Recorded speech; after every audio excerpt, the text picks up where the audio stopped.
Hello everyone, my name is Balki. Welcome to my YouTube channel. I'm a faith, fashion, and lifestyle YouTube blogger and vlogger, and you are welcome.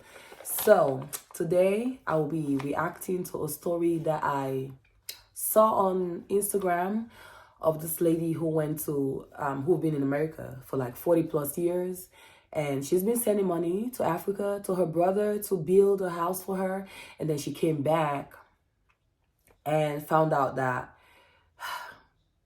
no house was built, basically. Yes, so that's what I'm going to be reacting to today. Okay, disclaimer, this is not me telling you not to send money to Africa. Please, by all means, if you feel like you should be sending money to Africa for your building project, do not let me stop you, do not let me dissuade you. Okay, go ahead at your own choice, at your own discernment. This is not to discourage you, but this is just to say, be careful. Okay, be careful out there, be careful out in the streets, because like your heart will get broken. Like we talk about relationship heartbreak, all these heartbreaks.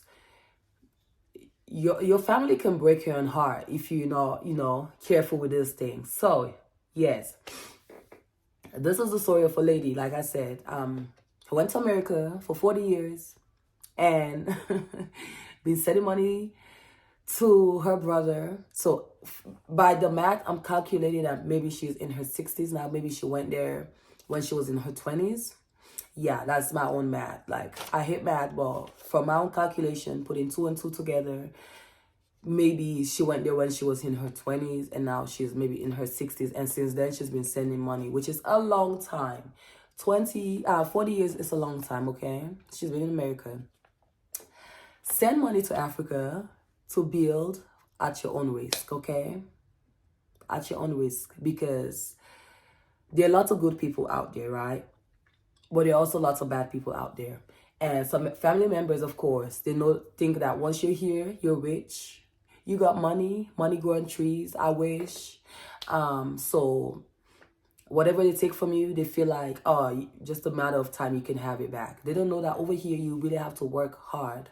Work really hard. Work hard. There's some people over here with 2-3 jobs, yeah? 2-3 jobs. And they're not even living like they're overseas because they work like animals with little. I have some notes down, that's why I'm looking. They work like animals and live like peasants. Yes, that's the story of some Africans over here. They'll have 2-3 jobs, cashing out all this money, and then sending their whole paycheck to Africa for one building project or the other. And not knowing that with some of them, their money has been siphoned every time. Like, you are contributing every time you send some of these people who send this money, every time you send, you're contributing to someone's lifestyle, okay? You are contributing to someone's lifestyle. Like, you over here, you don't want to buy no new clothes for yourself. You don't want to eat good. But someone over there is sewing like 6, 10 Christmas clothes, 20 outfits for a wedding. Like, what's the point? Like, all of these horror stories, the things that happen to people. I heard of another scenario where this guy during the COVID-19 time, it was actually two guys, different guys. One during the COVID-19 time, he passed out on the train. Apparently, I think he was like asthmatic. He had asthma. He didn't even want to spend money to buy a new inhaler. So he passed out on the train, and there were $10,000 in 10,000 pounds in his pocket. And of course, what was he using that for? When they did some research, he was building a house in his African country. There was another one during the COVID-19 pandemic too. They met him dead inside his apartment room with so much money under his bed. And do you know where that money is going to go? To charity. And probably he has sent many more to be building a house in Africa. And he didn't want to even go to the hospital. That's when COVID was killing people left and right. There was no care or whatever. That was a deadly time, and they found him dead in his apartment room house with all that money under his bed, and he couldn't even take care of himself.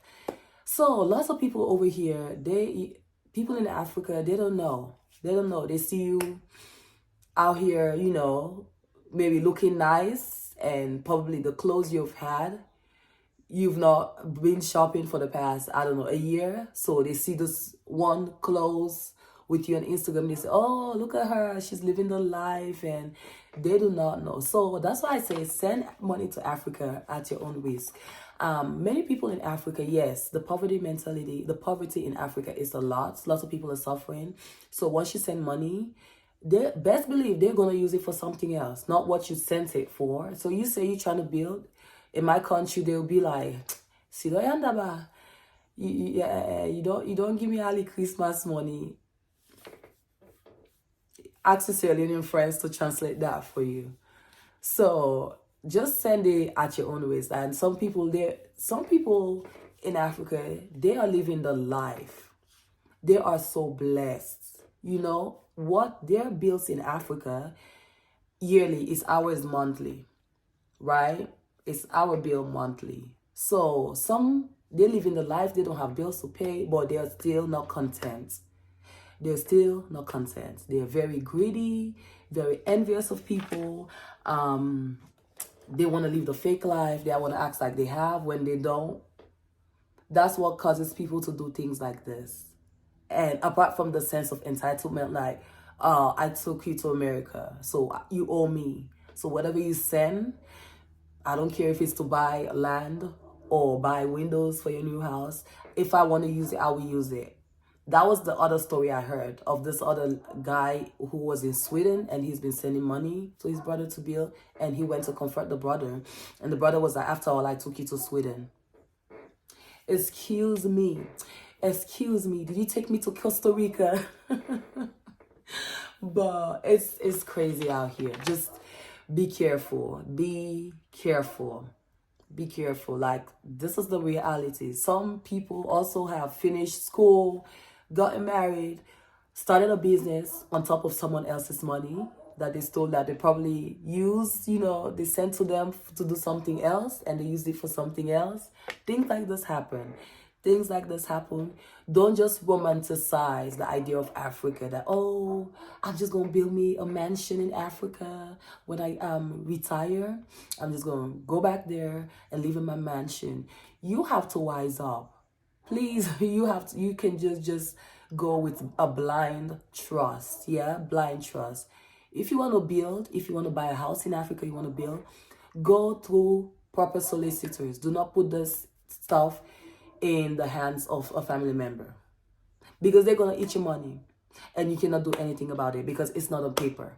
Over here, everything is on paper, right? Everything is on paper, every single thing, especially when it has to do with money. You know, both lawyers are present, your lawyer, their lawyer, everything is on paper. So if something happens tomorrow, no one will cry foul play. No one will cry foul play, and everyone, you know, still have their peace of mind, still have their dignity. You can sort it out in court. Everything is on paper. But in Africa, they don't even want to give you a receipt. They don't. Me, while I was there, I got some things, some stores. Like, we had to tell the guy, no, you need to write us a receipt. We need a receipt, because if anything messes up, best believe we're bringing it back. And we're bringing this receipt back. So we got your face, we got your picture, we got your fingerprint, everything. No, not fingerprint. But we don't play. When it comes to that, when it comes to legalities, I got receipts, okay? I got receipts. I got screenshots. No. Because over there, they don't deal like that. It's all blind trust. Trust me, no. Trust me, no. So when it comes to land business, be careful, okay? Let me see if there's anything else I want to add.